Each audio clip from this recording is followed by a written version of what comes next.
គ្រូធម្មជាតិក្រវល់ចុះក្រវល់ឡើងដឹកដៃគ្នាមកទៀតហើយនៅពេលនេះផ្សែងពុលជុះគោរន្ទះភ្លៀងធ្លាក់ខ្លាំងរហូតឈានដល់កម្រិតរហែកមេឃបបួលគ្នាមកលេងស្រុកថៃទៀតហើយនៅក្នុងពេលតែមួយយោងទៅតាមក្រសួងឧតុនិយមថៃនៅថ្ងៃទី25ខែធ្នូឆ្នាំ2025នេះបានប្រកាសដាក់ខេត្តចំនួន7នៅភាគខាងត្បូងនៅក្នុងគ្រាអាសន្នទៀតដោយមានការព្យាករណ៍ថាខេត្តទាំង7នេះនឹងមានភ្លៀងធ្លាក់ពីកម្រិតខ្លាំងរហូតដល់កម្រិតខ្លាំងដូចបាក់មេឃលេងឡំជាមួយនឹងផ្គររន្ទះខ្យល់បក់ខ្លាំងចាប់ពីថ្ងៃទី25ដល់ថ្ងៃទី28ខែធ្នូឆ្នាំ2025ក្រៅពីនេះអាជ្ញាធរថៃក៏បានប្រមានអំពីទឹកចំនួនភ្លាមហូរហៀច្រាំងទន្លេនិងអាចមានការបាក់ដីនៅតំបន់ភ្នំផងដែរដោយសារតែខ្យល់មូសុងអេសានបច្ចុប្បន្នមានកម្លាំងខ្លាំងដែលគ្របដណ្ដប់ឈូងសមុទ្រថៃតំបន់ភាគខាងត្បូងនិងសមុទ្រអាដាមែនខេត្តដែលរងគ្រោះទាំង7រួមមានសុរាษฎร์ធានីនគរศรีធម្មរាជផាត់ថាលុងសង្ខឡាបត្តនីយ៉ាឡានិងណារ៉ាធីវត្តជាដើមបន្ថែមលើពីគ្រោះធម្មជាតិនេះខ្យល់ពុលក៏បានបក់បក់ទៅគ្របដណ្ដប់លើទីក្រុងបាងកកផងដែរ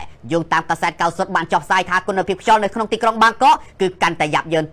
ទៅហើយនៅក្នុងថ្ងៃបុណ្យណូអែលនេះដោយកម្រិតភាគល្អិតខ្យល់ពុល PM 2.5 កើនឡើងខ្លាំងនិងចាប់ផ្ដើមប៉ះពាល់ទៅដល់សុខភាពពលរដ្ឋខ្លះនៅផ្នែកខ្លះនៃរោងចក្រនីមួយៗអ្នករស់នៅក្នុងខណ្ឌមួយចំនួនរួមមាននងខំសាថុននិងចតុចក្រជាដើមត្រូវបានព្រមានអំពីគុណភាពខ្យល់ពុលកម្រិតពណ៌ទឹកក្រូចដែលអាចបង្កផលពិបាកនៅក្នុងការដកដង្ហើមនិងរលាកភ្នែក